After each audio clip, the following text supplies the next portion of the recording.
Hello there. So good to be in your faces today again. In case you want to be a seafarer, this is the show. And we learn a whole lot on the show. In the past episode, we've talked about various things that you need to learn, do, if you want to be a seafarer. And we're analyzing a book that was authored by Joshua Oyetunde. In our last episode, we talked about financial intelligence, we talked about financial vision. And those conversations were focused on the fact that as you earn, you need to learn how to manage your finances. If not, you end up being broke. I don't think you want to be broke. Learning how to manage your finances, your expenses, and also having a vision to direct your earnings appropriately into them so that you don't end up working and then not having anything to fall back to was the focus of our conversation the last time. But today, like I did mention, we're going to now talk about savings. We'll be talking about investment. We'll be talking about budgeting. Well, according to a layman, savings will just be putting something aside, from everything that you earn or something that you earn. Even when if you're a farmer, you have to put something aside for the raining day. So I'm sure it probably might be the same direction that it was written in the book or not. However, we have the author in the studio. Welcome to the show. Thank you so much. So let's talk about savings. The last time you really dealt with the financial intelligence and financial vision. Today we're looking at savings. Let's look at your intention of having this as a subtopic in the book. All right. The reason for having this in the book is simply because as a seafarer, for most seafarers, you don't earn. Your seafarers are not employed on a permanent basis. Okay. They are employed on a contractual basis. So meaning that you only get paid when you're on board, in most cases. All right. So you don't get paid when you are at home. In most cases, you might be lucky.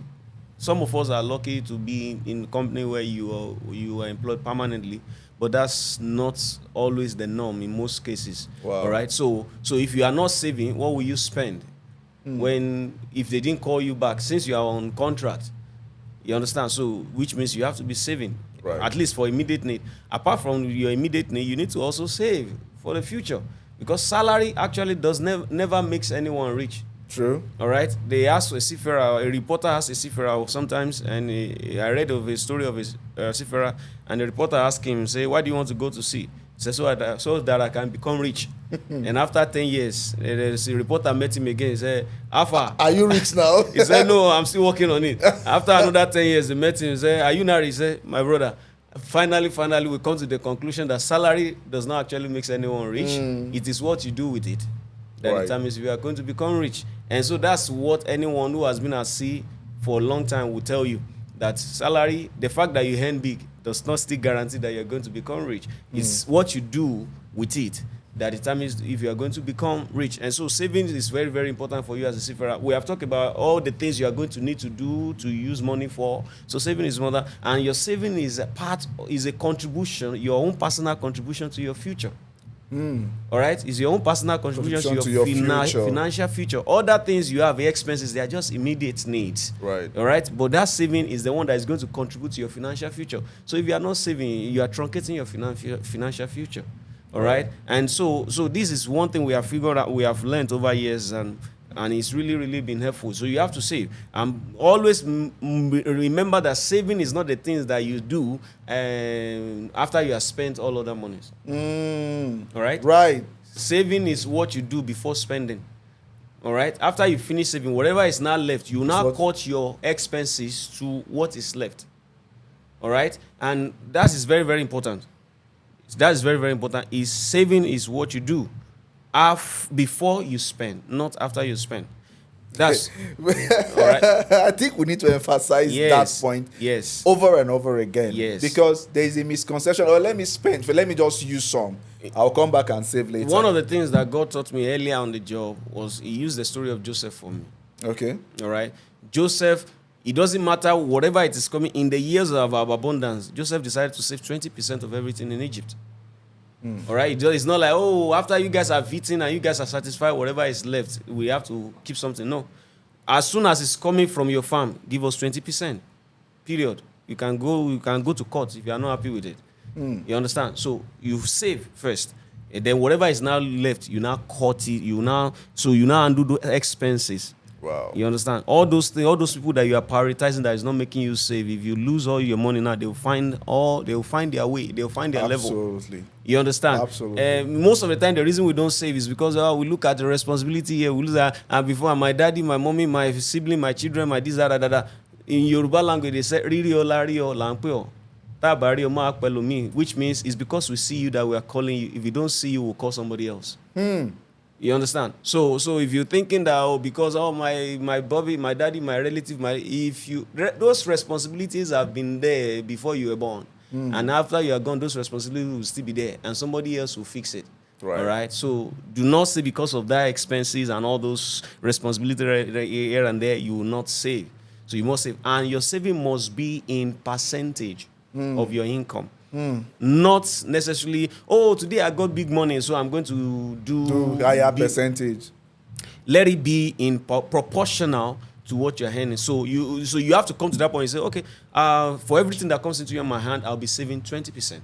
So that 20% will now go up or go down based on what comes into your hand. Right. The reason for that is if you decide, big money just come into your hand, and you decide to say, maybe let's say for example, 1 million naira came into your hand and decided, I'm going to save 10,000 naira. Anybody that is hearing you say, I saved 10,000 naira yesterday, will think, that guy actually saved. But it proportionates to what you actually earn. You might actually be doing disservice to yourself. I agree with you. You understand? So it should be in proportion. That was what Joseph did. He said 20% in Egypt. That's 1/5. All right? 20%. So standard. So it should be so that it goes up and down based on what comes into your hand. Yes. So that's very key. We should know that. And of course, when you're talking about saving, you must understand that you don't negotiate your saving. Don't negotiate to say, this thing happened, and then you want to negotiate your savings. So let me just reduce it. Don't make that habit of negotiating, because if you negotiate it today, you find reasons to negotiate tomorrow. You just have to be. There are certain things you have to be strict on yourself with. Right. So don't negotiate your saving. If you have to negotiate it upwards. Right. Don't negotiate it downwards. Okay. Awesome. All right. So there are 3 things you've mentioned. Yeah. I think I want us to re-emphasize. Number 1, you said that you don't save when you finish spending. Yeah. You save even before you spend. Yes. You also talked about having a percentage, a defined percentage, before you do something. And then thirdly, you said you don't negotiate it. Because the temptation to always negotiate your earnings, your savings, will always throw itself at you. Yes. Every single time. In fact, the higher you earn is when the percentage negotiation comes. That's true.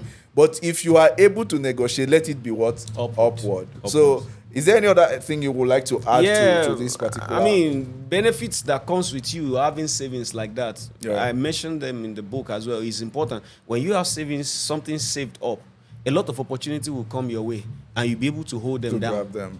You understand? You having, there's something I call proactive saving and reactive saving. All right? You saving before the raining day is actually proactive saving. Somebody said wisdom is doing the obvious while it's still a secret. Right. All right. I mean, everybody, this thing is obvious, but it's not everybody that is doing it. So you are being wise, doing the obvious while it's the secret. You see because you have money saved, you see somebody say, I'm in desperate need of something, and I need to sell this thing now. You know, and then you be like, because you have something saved up, it places on the giving hand of a negotiation of a transaction. True. But somebody that doesn't have anything, it places on the receiving hand. Yeah. All right. I was sharing in a conference the other time with some cadets. I was like, I shared a portion of Proverbs with them. Proverbs chapter 14, verse 28. It said, "It's of no use, the buyer says. But when he leaves, he starts rejoicing that he has made a good deal." What that means, because he's the buyer, he's the one that has the money with him. Yes. So you just be telling the seller, that thing is not good, that thing is not nice, that thing is not, so you now just bring it. Meanwhile, when he's gone, you'll be happy. It was a good deal for him. Why? Because he has the money. Right. So if you have money saved up, you see opportunity left and right, and you can now key into it and say, and you know that thing, if you take this, that's because you have proactively saved. Right. You understand? So, Right. And of course, the fact that you have something saved will open your eyes to opportunities. Absolutely. Absolutely.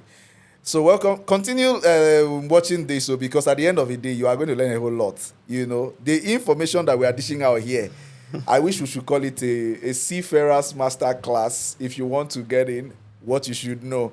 Anyway, we've been talking about savings, which is a continuation from our previous conversation on financial intelligence, financial vision, and then right now we're talking about savings. And he has been able to, you know, break down into the most understandable format. And I would say you've categorized them into 4, even if you didn't list them, because the first thing you talked about was saving before expenses. You now talk about percentages. You talked about negotiating with your upward. savings upward, and then talking about helping you to, you know, take charge in case opportunities come. That's what savings can do for you. So because it will not take us to investment.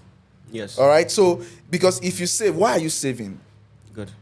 Good. You did talk about investment. So for someone who is coming into the seafaring, what kind of investment should the person be looking at? Good. Because you've not talked about you as a seaman investing back into the sea, or maybe buying a ship and all of that. Perhaps the savings could probably be one of the reasons for that. So, all right. Yeah. Yeah. So it's in fact, this is one of the areas that most seafarers have challenged for the fact that what kind of investment will I do, especially considering the fact that I'm always on the sea.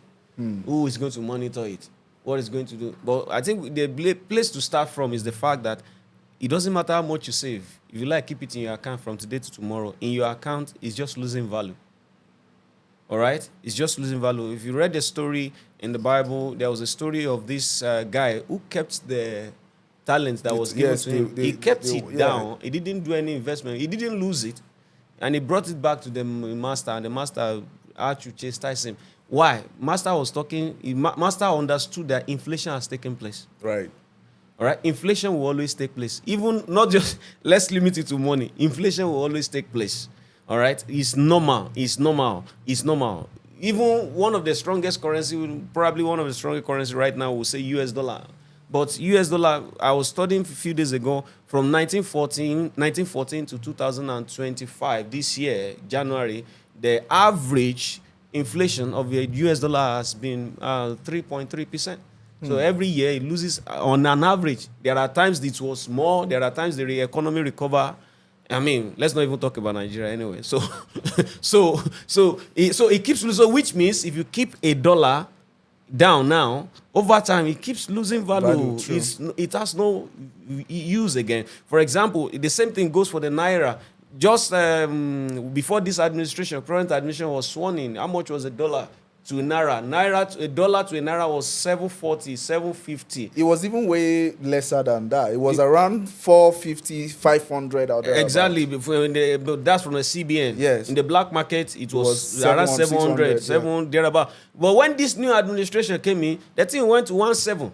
Yes. 18. Even 19. At a point, it was at 19. So, which means if you are a millionaire last year, as of now, that 1 million is only worth less than 500,000 naira. So if you didn't invest it, you have lost money. Yeah. By investing your money, you are putting your money in the economy. So your money is operating at the rate at which the economy is operating. That's why they call it currency. It means you are operating. It's current. Electric current has to flow through the Exactly. That's why money. they call it currency, because it's in tandem with the current economy. Right. But when you take your money out and you keep it in the bank, you have taken it out of circulation. So it keeps losing value. And so whether you like it or you like it, you have to invest it. If somebody is afraid that, what if I lose it? If you don't invest it, you still lose it. Okay, you are losing it already by not investing it. So, and if you invest and you lose it, at least you know that you have learned how not to do a business the next time. Right. And you'll find something else you to do. find something else to do. Right. You understand? So that's very, very important for us to know as seafarer. And then what do I invest in? Then you have to first look at what is your vision. That is why I said, what is your vision? Where are you going? Because if you don't understand vision and you start investing in something, it might be diversionary. It might be a waste of time. Because where your vision is, I always tell people that when you're casting a vision, let it go in the area of your passion. You're going to have challenges along the way, but if you have passion along that line, that passion will sustain you, even when you face difficulty. So even if you have a difficult, maybe you lose money or anything, because the passion is there, you still want to bounce back. True. All right. So investment now, what you will now invest in will not depend on your area of passion. Where are you heading? It's not just enough to say, because some people are doing certain business, let me go and do it. If you try that, you're going to lose your money. Because what keeps them going may not be what will be keeping you going. Your own motivation is different from their own motivation. So you must first understand yourself, what is my passion? Where is the area I want to be? And that's what will not determine. So as people that time, everybody is buying shares. And I want to go and buy shares. Okay.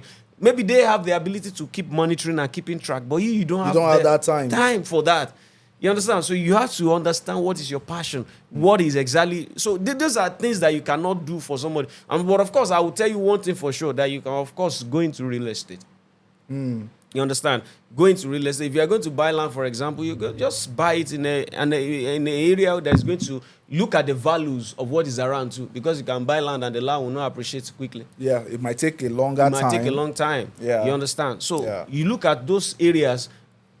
Like I said, my first salary at sea, I bought a land. Okay. All right. And if you check the value of that right now, it has really gone. Yeah, so it's important that we know that and then we invest. So you have to invest your money. Look for what is my passion, what is my area, and you look for something in that line, and then you invest in it. If you see, it's not every opportunity that will come your way that you should grab. So you grab the ones that goes in line with your vision. All right, so that's very, very, very, very important. I think I also needed to add something briefly before you go on to something else you want to talk about in terms of investment. For a seafarer, even though I don't have a practical experience, I think if you are investing on anything that will require someone to man, you should be able to have a trustworthy person to be able to watch over your investment, because you are not always available. I don't know if you are going to also touch I mentioned that also in the book, that because that's particularly one of the concerns of seafarer. There's nobody to... even myself, I've done business with people and it didn't turn out well. But it still wouldn't stop us from doing it. Right. We'll keep doing it. So what you do is to learn from the last mistake that you made. You understand? So as seafarer, one of the challenges is that when you talk about investors, who do I invest with? Who do I... There are people that are doing this. Most of the time, what we do is that we try to bypass the process. We try to do paddy. We are my friend. So we are not going through the right avenue. Channels. Yeah. All right. There are people that do those things, that do it professionally. So, but because you don't want, they will charge me, they will do all those things. You are looking for a family, you're looking for family member. The person that you cannot fire, don't hire them.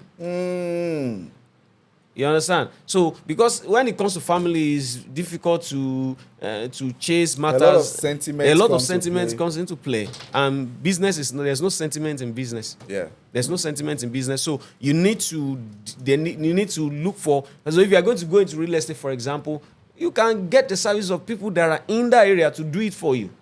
And so people that you can hold accountable. Okay? If anything goes wrong, you can hold them accountable and say, hey, I paid for this. Do you understand? But not a family and friends. Yeah. Except that family member has demonstrated competency in that area. So maybe that's what he does for a living. And maybe he has a company in that regard. So you can... I'm not against you doing business with family members. Yeah. So as long as they are competent in that area, you understand? Their company is structured, their company is standardized, you can partner with them. You understand? So it's very, very important that we understand that.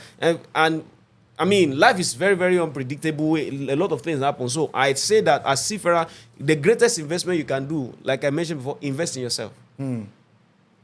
All right? Invest in yourself. I'll give you this practical example. As at the time I started at sea, I probably didn't, I only have the basic license. And of course, I happen to be the firstborn in my family. My wife happened to be the firstborn in our family, So, and then you have people here and there you want to take care of. You know, so, but I told my wife, we come first. Yes. All right? Let's empower ourselves first. Before any other Before any person other comes person. into the equation. Exactly. As at the time I got married, my wife was only having, she was doing her master's. She doesn't have PhD then.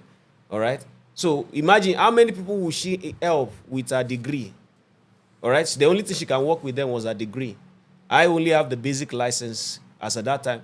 So what we did was to focus on empowering ourselves. I have all my licenses. As far as engineering is concerned, if you talk about motor ship, if you talk about steamship, if they say there's no more steamship today and there's only motor ship, let's go there. Yeah, okay, if they say there's no more motor ship, it's only steamship, let's go there. Great investment. I have all that. So that's an investment in yourself. Great investment, There yes. is my wife now, she's a doctor. All right? So I mean, so many times she attends to some issue without necessarily saying I need this, Yeah. which is really good. You understand? So, and imagine how much she can handle now. All right. Imagine how much she can handle. Compare that to what she would be handling if only she had a degree to work with. Right. Do you understand? So, first investment is in yourself. The reason for that is life is unpredictable. Even if you have a physical asset, there was an earthquake that happened in Turkey the other time, if you remember Turkey, and then that earthquake only lasted for less than a minute. And many houses collapsed. So what that means that because of that event, less than a minute, many landlords became tenants. I'm telling you. Many things were lost. I'm telling you. So you see, that's how fragile physical investments can be sometimes. You understand? However, if you have invested so much in your mind, it's only going to take a while. You're going to bounce back. You understand? So you can never. I mean, if as you walk now, especially if you are walking at sea, you can get injured as a seafarer. You can lose your hand. We've seen people lose their hand. We've seen people lose their leg.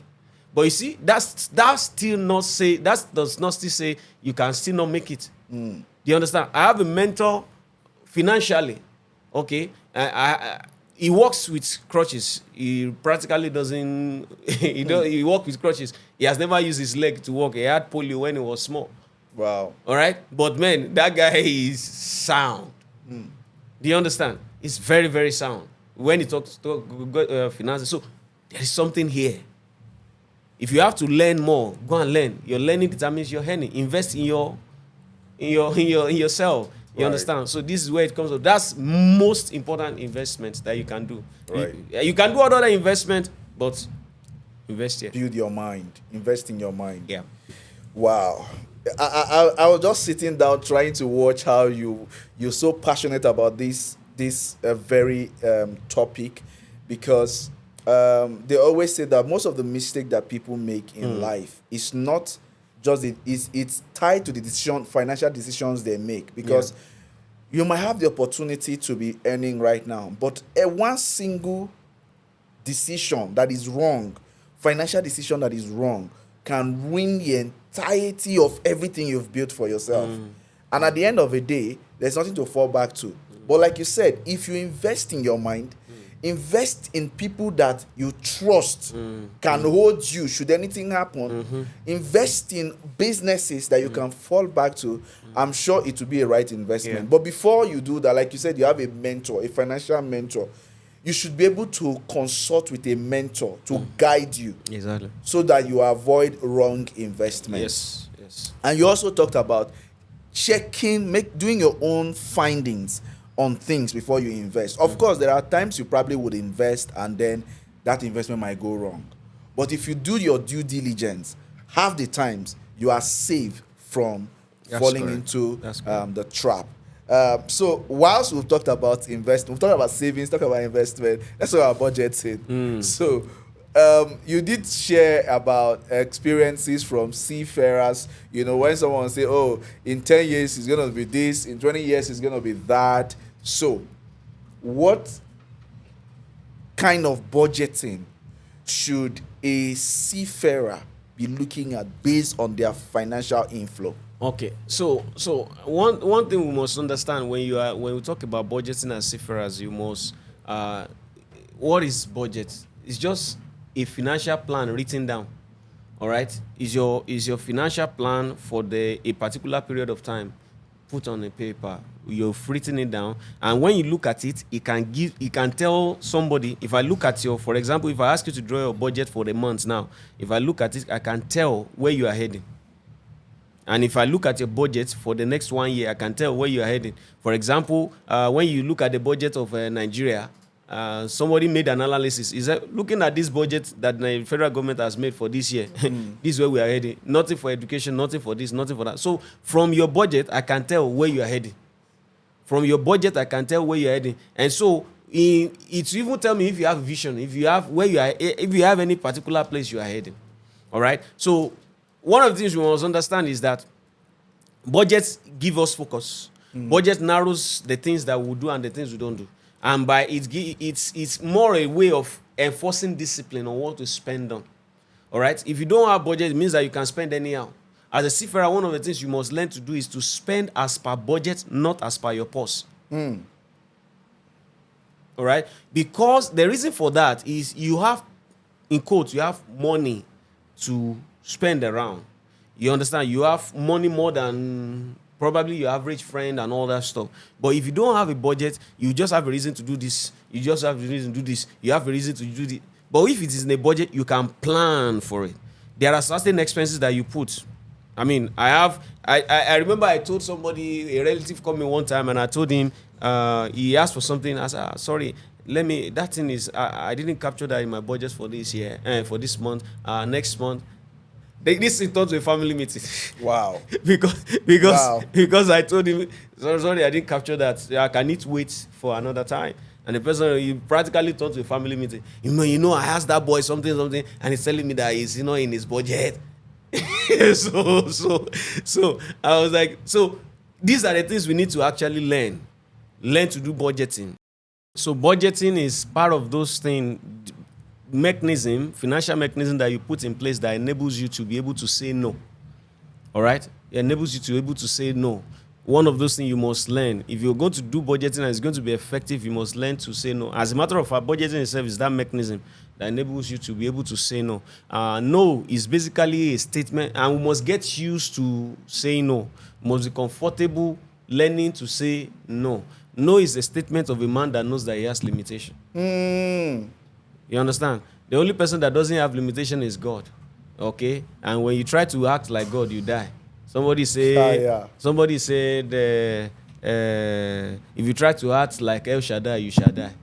You understand? Because you are not El Shaddai. So it's the only El Shaddai that doesn't have limits. Right. Okay, so man, we have limits. So when you realize you have limits, you learn to say no. And one of the ways to say no is by budgeting, and you stick to it. I mean, don't forget that this thing is just a piece of work that you just take time to write down. This month, my tithes, after my tithe, my savings, and then comes your expenses. Like we said, you save first, then comes your expenses. Then inside that expenses, now you know how to break it down. All right. In this book, I talked about 4 categories of expenses. There's a way you categorize expenses based on urgency and flexibility. All right. So there are expenses that are urgent and not flexible. Okay. All right. Okay. Expenses that are urgent that are not flexible. I talked about 4 categories of expenses. Urgent that are urgent, not flexible. Now there are urgent. There are ones that are urgent but flexible. Okay. There are ones that are not urgent but flexible. There are ones that are not urgent and still flexible. Okay. So you have to learn now. So you ordinarily, the one example of the one that is urgent and not flexible will be somebody like, oh, accident happened. Oh, he just suddenly fall sick, and we have to take him to hospital now. Do you understand? So in that case, that is urgent, but that is not flexible, because whatever the hospital wants is what they want. Right. Okay. And the last one, I mentioned the last one too, which is not urgent and is flexible. So why are you attending to it? Do you understand? Okay. Those are the kind of expenses that on their own, if you give them time, they will disappear. Right. Right. All right. So category 1 is the one that is urgent and is not flexible. If you're having this category of expenses every time, it means that you don't have good financial planning. It will cripple your finances. Yes. For example, now somebody will say, "Oh, but what about hospital?" Somebody falls. There is what we call health insurance. If you have foresight, you have health insurance. Health insurance ensure, even as a seafarer, it ensures that your family can easily go to hospital when they are feeling sick without necessarily you being disturbed at sea. You have already given them health insurance. Health insurance is cheap. But if you don't have health insurance, if your children fall sick, you are going to pay expensively when you go to hospital whenever they have to go. All right. So if you have foresight, you plan. All right. So having too much of it, life is unpredictable. But having too much of this shows that one is not planning very well. Yeah. All right. We have a category of expenses that are urgent, but they are flexible. Those are the kind of expenses you want to be having. All right. Urgent and flexible. That would be what example of that would be opportunity that you can seize. For example, somebody just said, I need 50,000 naira right now. I want to sell this thing for 50,000 naira. I'm just doing a giveaway, if not because I need money. That is urgent. Those distress sales. So okay. You know what? I have 50,000. I have 25,000 now. Can I balance you up later? That is urgent, or it's flexible. Do you understand? So those are the category of expenses you want to. There are expenses also that are flexible, that are not urgent, but not flexible. For example, your house rent. All right, it's not urgent. It's not flexible. How do I put that now? I don't know if you understand. It's a mandatory expense. It's mandatory expense, but it's not urgent. It's not urgent. However, it's also not flexible. You have to work. It's not flexible. You have to work towards it. So if you fail to work towards that, it becomes urgent. It becomes non-flexible. Not flexible. You now start running around. Yes. Meanwhile, you have 12 months, as the case may be, to plan for it. You understand? Another example would be, my wife wants to put to bed. Everybody knows that it takes 9 months for a woman to conceive. So what have you been doing over the 9 months period? So if you didn't plan for it, so the next thing you're going to have is that you now start running. That expense will now go to the one that is urgent and is not flexible. So that's why I said that when we fail to plan certain things, they now become urgent. It shows that we are not planning. And you discover that with these, you want your expenses to be in the category 2 and 3. The one that are, if they are urgent, they are flexible. Your children's school fees, they are not negotiable, right? But they are not negotiable, but they can be flexible in payment. Yeah. So you can make a first approach, like go to school. All right, my children's school fees, how much is this this time? In order to ensure that you stay within your budget. Don't forget, that's how we got here. In order to ensure you stay within your budget, okay, school is 80,000 naira. Okay, I'm going to give you 40,000 now. So, and you do that the very first time, and the moment the school resume 40,000 naira now, and then I will balance you up later. That's acceptable. Do you understand? So those category of expenses, except the last one, which is not is flexible and it's not urgent. If you have too much expenses in that area, it means that you are like Father Christmas. You understand? You are just doing giveaway. Yeah. So you shouldn't be in that place. It shows a sign of a man who has no vision. You understand? If you have vision, if you have where you are going to, you shouldn't be in that category. Except you are running charity or some form of NGO where you are just giving out money. You shouldn't have much expenses in that area. So that's basically it about budgeting. Okay, so if you want to read more about budgeting, as we've discussed, or Joshua has emphasized on, who is the author of the book, get the book, read it. And I mean, there are books that you don't just read once and drop them. You have to go back and make a note out of it. That note will be like it's with you every time.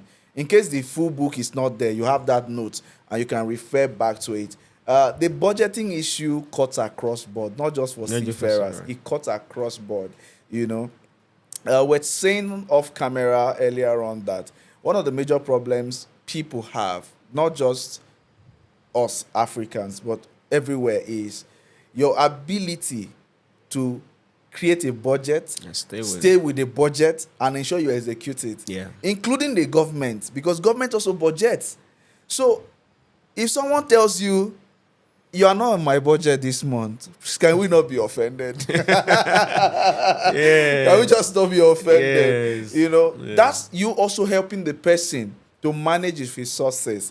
You know, it's you yourself can also budget. You can plan your budget and stick with your budget. Anything not in your budget should not be giving attention. You can push it forward, except it falls into the categories that have been listed. Yeah. So you look at if it's urgent and it's flexible. You look if it's flexible and it's urgent. You look at if it's urgent or it's not flexible and it's urgent. It's not urgent, it's not flexible. You have to check all of this, because at the end of the day, nobody will come to your rescue except God. All right, so that's about the financial aspect of the book that we've been talking about. I want us to delve into another very interesting part of the book where, you know, over time, I used to feel that this is an industry that is male dominated. However, there are women that are passionate about delving into or coming into this industry or building a career for themselves in the industry. And a lot of you will be asking, okay, all this one you've been talking about, you've never mentioned if they are female seafarers or not. Or do females go into the sea? Do they not? Are they only ashore and all of that? What are the roles that women play in the maritime industry? Do they even come at all? Do you have female cadets? Do you have female engineers? Do you have female captains? A lot of questions. And like I always say, if you have questions you would like to ask, please feel free to do so that in our next episode we can look at them and of course answer them, because the idea of this conversation is to enlighten, educate, and prepare you for the sea and anything that has to do with the maritime industry. So, as a female, you are coming into the sea. Have you asked yourself some questions that you need to ask? In case you've not asked, let's delve into it. Female seafarers. Are there female who aspire to become seafarers? Have you worked with any? What did the book say about female seafarers? All right. I think it's an interesting topic that is gaining attention day by day. More women in the maritime industry, not just at sea, in the maritime industry generally. As of last week, we were having a conference with the cadets, and I was happy to see female cadets there. Wow. You understand? So, and of course, I've sailed with female cadets on board, not just female cadets, I've sailed with female officers on board. All right. So, the number is increasing. As of now, the population of women at sea probably about 1 to 2%. All right, but we are unlike what it used to be. That's an improvement. All right. Okay. So women are coming into the industry gradually. The number is increasing. So it's a good thing. Plus women in development agenda that was sponsored by International Maritime Organization, so which wants more women to be in the maritime industry. So a lot of people are buying into it. There is also political perspective to all these things. Want more women, gender equality stuff coming into play, and plus the shortage in seafarers, shortage in the number of seafarers as well. So, okay, if the men are not coming, maybe we'll get some women to come in. All right. So these are the things that are making causing men into causing authorities to begin to look at the aspect of more women. If more women come in, of course, it makes for a balanced industry or balanced ship as well. You understand? It kind of brings a balance. However, one of the things I always say is that most of the people that are pushing for women at sea, they really don't present the whole topic. I always prefer that we present the whole agenda. You understand? So for some company, to them, women coming to sea is just another statistics. Oh, we are the first one to send female cadets on board. Yeah. We are the ones. Our company is the first company to have first female captain, first female chief engineer. To them, it's about statistics and the pride. We are the one that employ the most women in the industry. It's all about statistics, but behind these statistics are human beings. All right? Behind these statistics are human beings that are going to be making sacrifices. So the question is, are they equipped to know that these are the things that the price I will be paying in order to be there? So if you see a woman seafarer, you should ask the question, what are the sacrifices that you have to pay in order to get to this place? So because it's not going to be roller coaster. You understand? So there are a lot of challenges you're going to face as a woman seafarer to be there. Okay, and so especially in a growing industry, the industry is not yet grown, especially where we find ourselves here. Maybe if it were to be in Europe, maybe the story would have been different. But the fact still remains that these things are still in existence. There are a lot of obstacles that you need to overcome to get to the peak as a female seafarer. Okay. Interesting. Interesting. And I hope that females that are watching would probably develop more interest to come into the industry, because it's a very big industry, like we've been able to establish from the beginning of these conversations. You know, it's a very big industry. But again, if an industry where you have less than 2% of females interested, how do they cope? Loneliness, identity crisis management. How are they able to balance, being in the midst of men? Perhaps you could have 10 men in the ship, and then you have just maybe 2 females or even 1. Yeah. So the truth of the matter is something you have to be prepared for. You understand? So if this is why I believe that's why I particularly dedicated a chapter for the female seafarer in this book.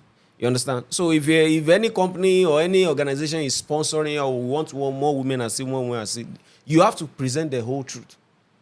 All right? You have to present the whole truth, not just making it look lucrative. I have seen female cadets almost in their mid-20s as cadets on board. I was like, what are you doing here? And okay, are you planning to get married? Do you have plans to settle down at some point and all that stuff? And and they were like, you cannot really see a coherent vision. They are just a victim of some form of agenda. That's the best way to describe. So loneliness is a key thing that you're going to find. So for a man, in the past episode we talked about boredom, seclusion, and all that stuff. Yeah. But now the chances that a female seafarer will meet another female seafarer at sea is 0. All right, it's only going to be only you.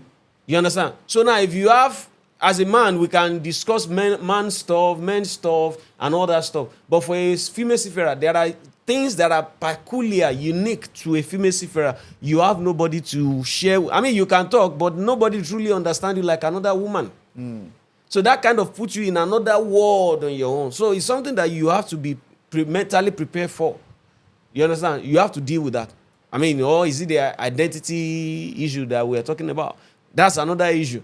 All right? Because if you're going to be working in the midst of men, predominantly men, a lot of things will be affected. Absolutely. Okay? For example, even your identity.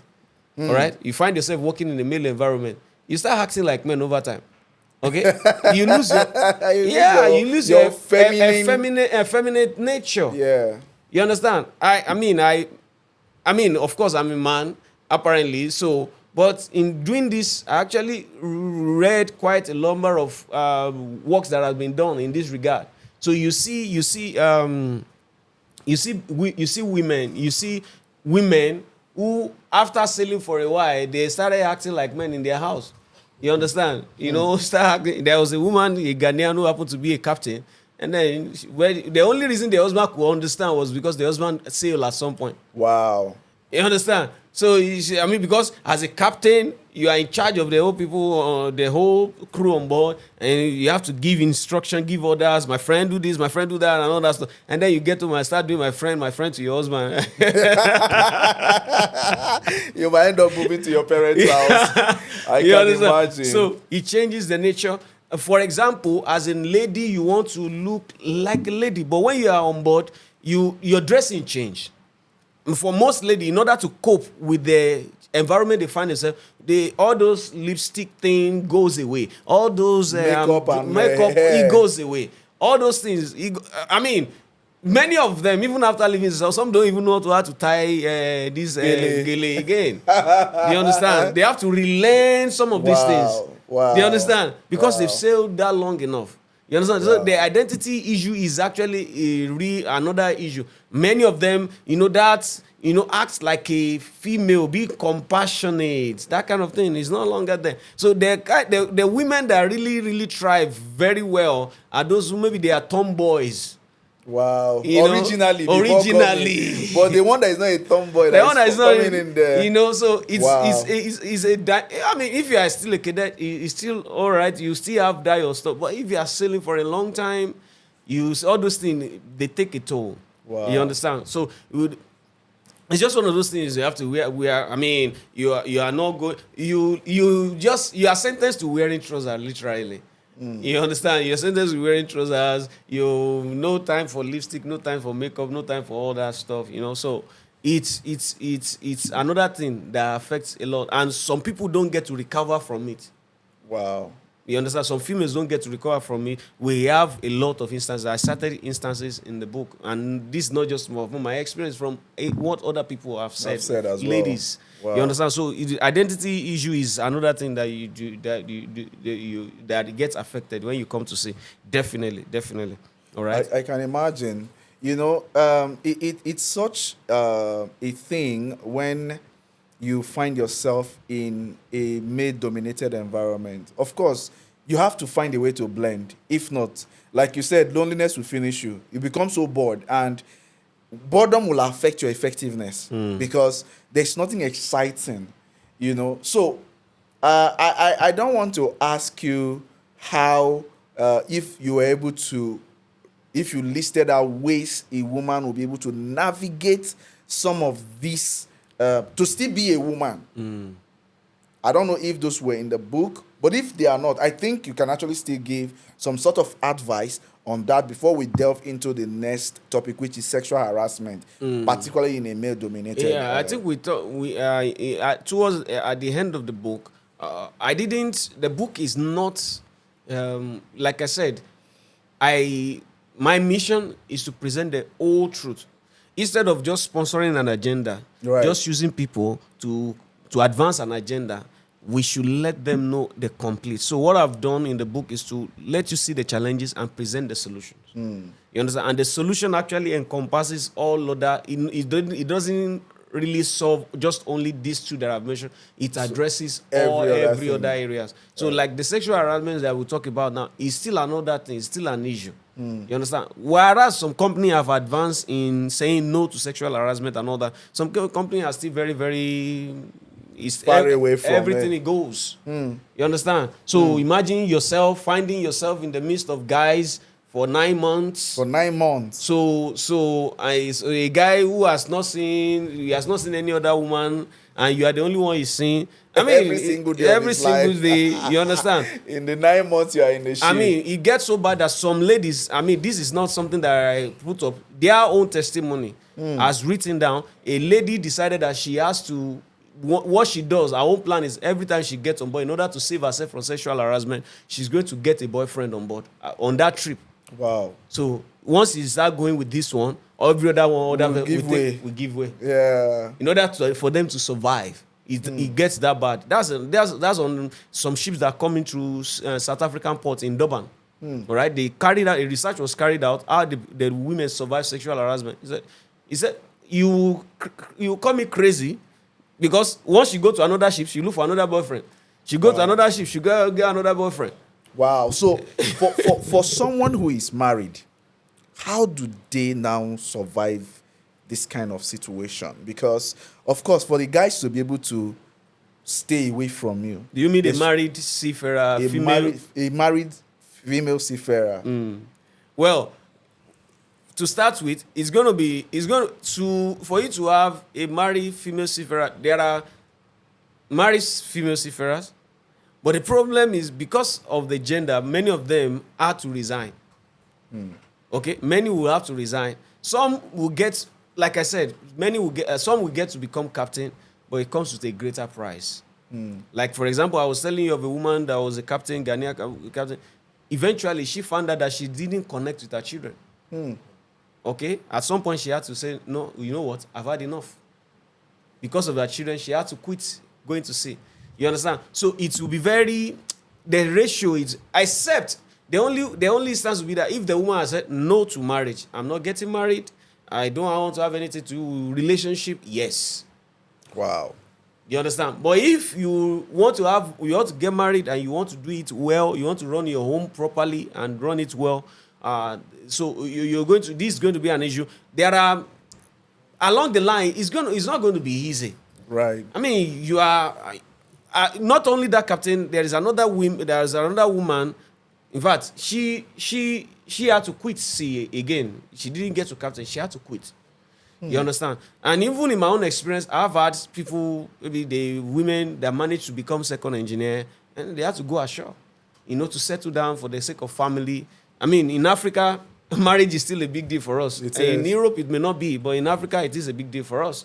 You understand? So, however, I believe that with wisdom, a woman can still achieve everything she set her heart with wisdom. With wisdom, she can set her heart to achieve any other thing, everything she desires, with wisdom and with timing. Because sometimes you want to do everything now, and that may not work. All right, but I think we'll still talk about. We might still get to talk. We get there where we talk about possible solutions. Yes, I'm actually going to talk about gender discrimination and the marital challenges. Of course, you sort of have touched on the marital challenges. Yeah. What are the likely gender discriminations that happen within the... Gender discrimination is still very much there. All right. So you see somebody, just because you're a lady, somebody will not want to give you job to do. She can't do it. All right. Even some companies may not want to even to employ you. Thank God for those companies that have gone past this. You understand? All right. But there are some companies that have not gone past that. You understand? Gender discrimination in the sense that, on the basis of, look at it this way. For a company to employ a woman, it means that, one, I have to first draw terms and conditions that favor both seafarers. I mean, the last time I checked my own terms and conditions, there's no such thing as maybe maternity leave and all those stuff. Maybe it's been changed recently, I don't know. But the last time I checked, there was no maternity leave, paternity leave, and maybe maternity leave and the likes. You understand? So if you get pregnant, for some companies, you getting pregnant just mean disqualification, you're out of job. So, and that's because you are the gender that carries the baby, isn't it? Okay, so to start with, some companies will not even want to go into that, employing women, because it comes with all that. And plus the fact that there are companies now, of course, because of these gender employing women, your boiler suits, your dressing, your PPE, you will now need to be talking about the one for the men, the one for the women. Yeah. So, again, if your company is not really embracing the gender inclusivity, that might be an issue. It means that on your ship, you need to have toilet, and restroom for the female, restroom for male. Okay, that's a lot of dynamics that is bringing. Oh, we have to have changing locker for male, changing locker for female. That's another difference bringing in. You understand? So many companies are still not into that. You understand? So based on gender, they even jobs. When you eventually get on board, you see somebody saying, "Don't give them that job. Don't give them that job. She can't do it just because she's a woman." And if somebody has all the certificates that is required, it means that she's qualified to do the job. So let her do the job. So there are still those discriminations there on the gender aspect. There's still gender discrimination. We'll talk about the marital challenges as well. But by and large, our mission is to present the possible solutions. Yes.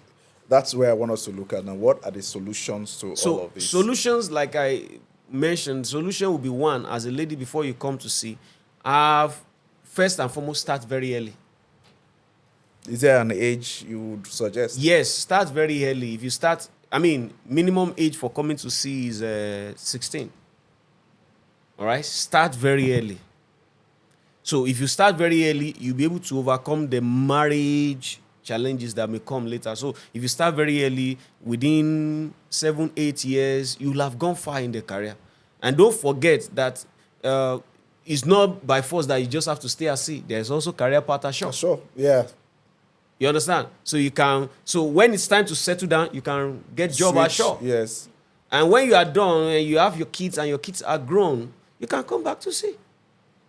When your kids are grown, maybe all of them are in boarding house or whatever you want to keep them, You can come back to sea and you can become captain, you can become chief engineer. By so doing, your children, you have a rapport. Because most seafarers, that women who have had children and they are still sailing, one thing that they miss is that they raise their children by proxy.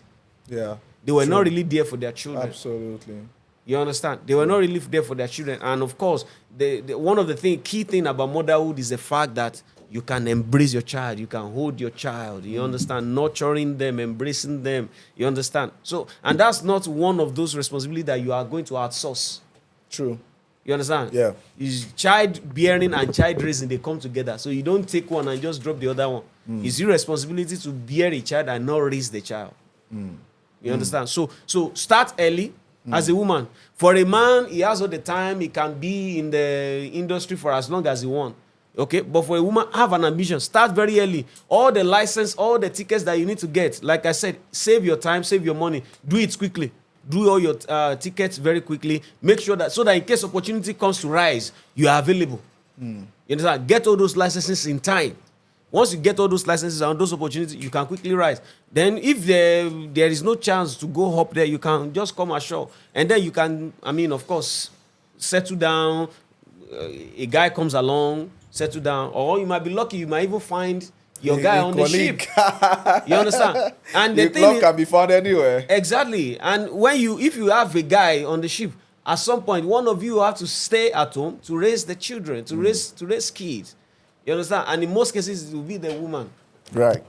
You understand? And so that's one of it. Start very early, be ambitious, get all the documentation that you need to get. And once it is time, you can, let me go ashore. You settle down. If you have a guy along the line, settle down and then have children, you are still doing your job ashore. And once the children are grown, come back to ship. And continue your career. Right. So that's one thing you can do. And plus the fact that you can have a union of female seafarer. There's nothing that's against unionism. Yes. All right, there's freedom association. If you have a union of female seafarer, what you have is you have opportunity to rub mind. You have an opportunity to rub mind with other female seafarer. In that forum, you can get to share your burdens. Okay, so you might be the only female seafarer here, but you are not the only female seafarer in the world. So, or in that place, through your union, which I believe in most cases will be with internet connectivity now, you can reach out to anybody anywhere. You understand? So you can talk to them. Oh, this is what the challenges I'm facing. How can I overcome it? So you have somebody to talk to. Plus the fact that the union can advance the cause of female seafarer with respect to all these challenges that we talk about. Right. So the union, they say the armor the nail that stick up get hammered down. So if you as a female, as a lone person, you are trying to fight an institution, how did you do this? It might become become problematic. Yes. But if you come through a union can decide now that, okay, for example, in Nigeria now we have NIMASA. So if you have a union of female seafarer, you can go and meet NIMASA. Can you make it a regulation that every maritime company, employers in this company must have a slot in their recruitment stuff for female seafarers? You understand? So if you have that slot, okay, you are employing 100 persons now, or maybe 20, so 5% of that Goes to the female. So before you know it, we'll begin to close the gap. Yeah. Before you know it, there is no women at sea. That will become thing of the past. Yeah, so true. You begin to with unionism, you can overcome all that. And of course, as a female seafarer, I have a female mentor as well, somebody that can mentor you. Wow. You understand? There are not too many, but somebody that has gotten to a certain stage in the career, they can advise you. So those I believe those idea will go a long way in helping a female seafarer. I would say it's such a beautiful thing that a man is championing a cause for the female, particularly an industry where we have lesser number of females. So I encourage you, if you're a female, pick this book, read it, and start early. You can build something. And the idea of getting a mentor, joining a union, or the females together coming together to build a force, there's always a saying that one car cannot make a convoy. You need a lot of people to be able to make a convoy. And it would be a beautiful thing to see more female seafarers and see them thriving as well and building something out of it. That's about this episode. Until we come your way next time, Please subscribe to this YouTube channel, like all our videos, comment, and set notification button so you get notified when there is a new video. The link is already here on your screen, so please just subscribe. It's at Joshua Oyetunde on YouTube. It's been interesting having to talk about the sea, the people, the money. What else are we going to be talking about? Stay tuned until next time when we come again. We'll be bringing, there are 2 more chapters we'll be looking at in this book that will be coming in our next episodes. I hope you keep sharing. Share this to everyone. I mean, anyone who is interested in going to the sea. Like we said, the title of the book, you want to come to the sea. Abi? I'm the one adding Abi. So if you want to get into the sea, this book is an interesting recommendation for you. And there's also another book that has been written by Joshua Oyetunde titled Unveiling the Mysteries of the Sea. We will delve into the details of that book in a subsequent editions. However, until we exhaust what we are discussing now, we won't go into that. But that particular book is already available. And this is also going to be available on seller.co, so you can check it all out. Thank you so much for the time you spent with us today. Until we come your way again next week, stay good and stay blessed. I don't know if there's a term we use for seafarers, but all the same, see you until we sail again.